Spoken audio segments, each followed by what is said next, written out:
शरगुल स्थली चूड़धार जाने वाले श्रद्धालुओं से वसूले जा रहे शुल्क का चौतरफा विरोध हो रहा है और लोग सरकार के इस फैसले को गलत ठहरा रहे हैं। चूड़धार सेवा समिति ने शुल्क का विरोध जताते हुए एक बार फिर इस मामले में पुनर्विचार करने की मांग की है। मीडिया से बात करते हुए चूड़धार सेवा समिति की स्थानीय इकाई के अध्यक्ष सुरेंद्र हिंदुस्तानी ने बताया कि इस शुल्क को किसी भी सूरत में बर्दाश्त नहीं किया जाएगा और श्रद्धालुओं से शुल्क लेना उचित नहीं है। उन्होंने कहा कि हिमाचल में ऐसा पहली बार होगा जब किसी हिंदू धार्मिक स्थल पर जाने वाले लोगों से एंट्री टैक्स के रूप में शुल्क वसूला जा रहा हो, जो पूरे देश के लिए एक उदाहरण बन जाएगा।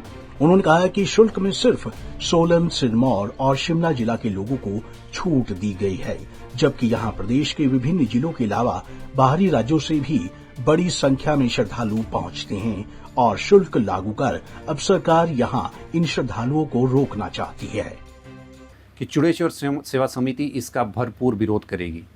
हम ये कभी भी कदाचित नहीं चाहते कि इस प्रकार की एंट्री टैक्स हमारे इस धार्मिक स्थल के ऊपर लगाया जाए। क्यों? इसके पीछे के कारण है, श्रद्धालु लोग ना केवल सिरमौर, सोलन और शिमला से ही आते हैं। इतना फेमस और प्रसिद्ध धर्मस्थल हमारा बन चुका है कि ना केवल हिमाचल से बल्कि उत्तरांचल, हरियाणा, हमने जब देखा था, जब हम एक बार वहाँ पे गए थे, रात भर हम जागे तो कलकत्ता और मुंबई तक से वहाँ पे श्रद्धालु आए हुए थे। तो सरकार क्या चाहती है कि वहाँ पे कोई श्रद्धालु ना आए, और होगा भी ऐसे ही। अगर इस प्रकार की एंटी टैक्स लगाई जाएगी तो हिमाचल एक उदाहरण बन जाएगा पूरे देश में कि हिमाचल एक ऐसा राज्य बन चुका है कि जो धार्मिक स्थलों के ऊपर, हिंदुओं के जितने भी धार्मिक स्थल है उनके ऊपर एंटी टैक्स वसूल रहा है।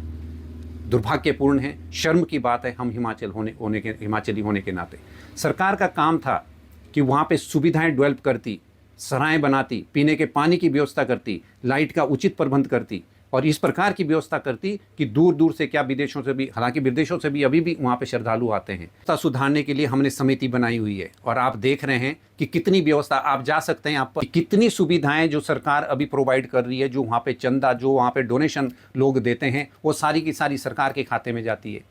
समिति वहाँ पे लगातार पिछले 20 सालों से, 25 सालों से जो काम कर रही है, भंडारे देने का काम कौन करती है? समिति करती है। रख रखाव का काम कौन करती है? समिति करती है। वहाँ पे श्रद्धालुओं के ठहरने के लिए जो हमने सराएं बनाई हुई है, रात को उनको कंबल की व्यवस्था कौन करता है? वो सारी की सारी समिति कर रही है, चूड़ेश्वर सेवा समिति कर रही है। सरकार क्या कर रही है? आप पूछ सकते हैं सरकार से। सरकार सिर्फ ये कर रही है कि टैक्स वसूल करना है, अपनी झोलियाँ भरनी है। क्या इन सब चीज़ों से पूरा हो सकता है? जितने भी श्रद्धालु लोग आ रहे हैं, चाहे वो देश से हैं, प्रदेश से हैं, कहीं से विदेश से हैं, वो सारे लोग टैक्स दे रहे हैं, ऑलरेडी टैक्स दे रहे हैं, उससे सरकारें चल रही है। क्या इस प्रकार के टैक्स जायज़ होंगे? अगर इस प्रकार की व्यवस्था सरकार कर रही है, उल्टे काम अगर सरकार कर रही है, तो मैं आप सब लोगों के माध्यम से इतना कहना चाहूँगा सरकार को कि चूड़ेश्वर सेवा समिति इसका पुरजोर विरोध करेगी और हर कदम पर विरोध करेगी। आपको बता दें कि शरगुल स्थली चूड़धार जाने वाले श्रद्धालुओं से वसूले जा रहे शुल्क का चौतरफा विरोध हो रहा है और लोग सरकार के इस फैसले को गलत ठहरा रहे हैं। चूड़धार सेवा समिति ने शुल्क का विरोध जताते हुए एक बार फिर इस मामले में पुनर्विचार करने की मांग की है। पंजाब केसरी टीवी के लिए नाहन से विनीता शर्मा की रिपोर्ट।